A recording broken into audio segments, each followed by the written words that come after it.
Madonna, can we begin with the adoption? Because you're so used to being in control and managing your life that the row over the adoption sent everything knocked for six. Yeah, well, I would like to make a correction because I'm not used to being in control. I think that's a preconceived notion that people have that I'm in control of everything. I'm a detail-oriented person, and I like to have things my way. But I can assure you that I don't often have things my way. But that said, what happened with the adoption and the world's reaction to it was quite shocking, and there's no way I could have prepared myself for it. So, how long have you known that you wanted to adopt? Well, my husband and I have been talking about adoption for 2 years, and then a year ago we decided that we definitely wanted to do it. Then we started discussing about where, and I mean, there are no accidents, because right around that time I started my foundation, Raising Malawi, and the more information I got about the children and the number of orphans that were there, the more it seemed quite obvious that, you know, if you want to go to Africa and adopt a child, I might as well go to Malawi. You knew at that point it was going to be Malawi, but had you actually visited Malawi? No, I hadn't.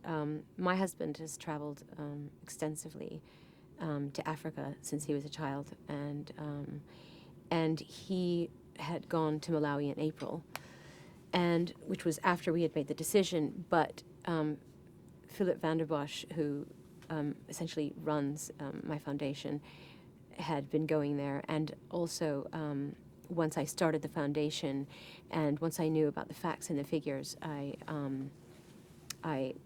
commissioned someone to go there and make a documentary film about the orphans and the situation there, which I considered to be a state of emergency. You say that you saw David as part of the footage for the documentary, so that was just in the summer? No, it was before that. It was when the director started going there, and because of the film, because I had the opportunity to see a lot of the children and get to know them by watching the footage over and over again, I instantly felt connected to many of the children that I was watching, and David was one of those children. So, but I have to say that just because I felt that connection to David there, I went there knowing there were no guarantees. When you adopt a child from an orphanage, when you do it the way that I did it, a lot of times you just say, I want to adopt a child, I want to help this child, I want to give this child a life, but you don't know a lot of the details. And when you get there, you say to yourself, well, you know, you want to have feel some kind of an emotional connection to the child as well. So I suppose what I'm driving at here about that is you can see that some people might say quite crudely, you know, Madonna said, I want that one. You know, she sees the footage and says, I want that one. Well, people could say that, and they could criticize me for that. But there are no legal adoption laws in Malawi. There are only tribal customs. It's a very kind of ambiguous process. They require you to identify children on the one hand, but on the other hand, they won't tell you anything about them. So you could get your hopes up, and then you could go there, and then you could be told, well, you know, David has a granny that wants to look after him, or Mercy has an auntie that wants to look after her, even though they live in the orphanages. It's very hard because children live in these orphanages all their lives, and yet they don't actually consider them orphans. In the case of David, the extended family there was a grandmother. There is a grandmother, No. sorry.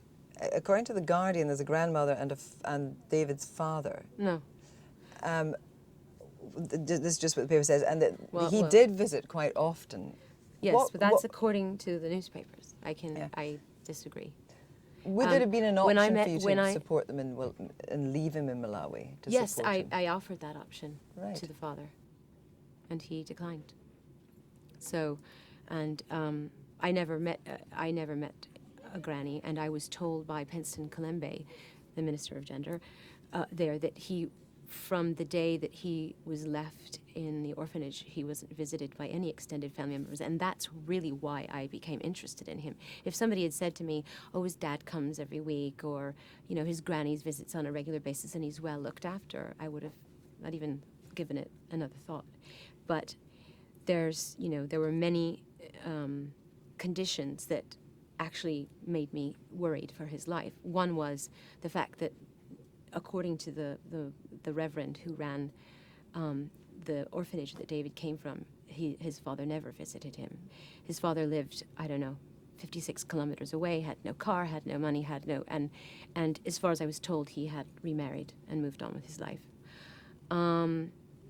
The conditions that the conditions that he lived in were below, well below standard. There were 500 orphans in the orphanage that he came from, 500 in one borehole, 1 meal a day, no medicine. David had no diapers. He didn't have. He was given. All the children eat one thing every day, sema, which is made from maize.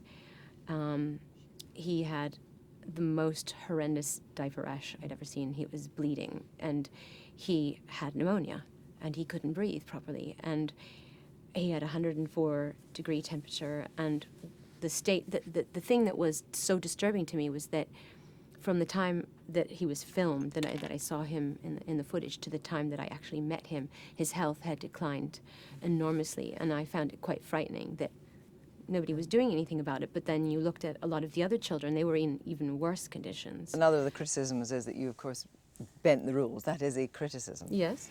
Now, for example, there's a woman called Joyce Dean, and she's in an article, and she applauded what you did, but what she said was that she has had contact with a young girl who's an orphan in Malawi and has had an application in to adopt for more than 2 years. And for someone like her, although she applauds you, she finds it very distressing that she feels that she is neither money nor celebrity. Well, I know that's what a lot of people are saying, but I can assure you that I was not given any special treatment. In fact, I haven't, with my husband, legally adopted David. I've been given an interim adoption, which means I'm a foster parent. But do you think someone like Joyce Dean or others in that situation, if you could help them? I would love to help them, and in fact, what I would like to do is get the adoption laws changed, because I consider what's going on in America in Africa, a state of emergency. And when you are in a state of emergency, you've got, Malawi has 1 million orphans. I can just imagine how many orphans there are in Nigeria or Ethiopia or Kenya or any number of countries there. When you have an entire adult population wiped out and no one to look after these children, you've got to address the laws and make adoption easier for people. So, you know, Ewan McGregor adopted a little girl from Mongolia. Yeah, and when he was doing his motorcycle diaries, and he managed to keep it secret for a very long time until the child had bonded with the family. Lucky him. Would you have preferred? Absolutely. Yeah. Yeah. I haven't enjoyed it. Has it been distressing? Absolutely. Looking back, do you think you would have done it a different way?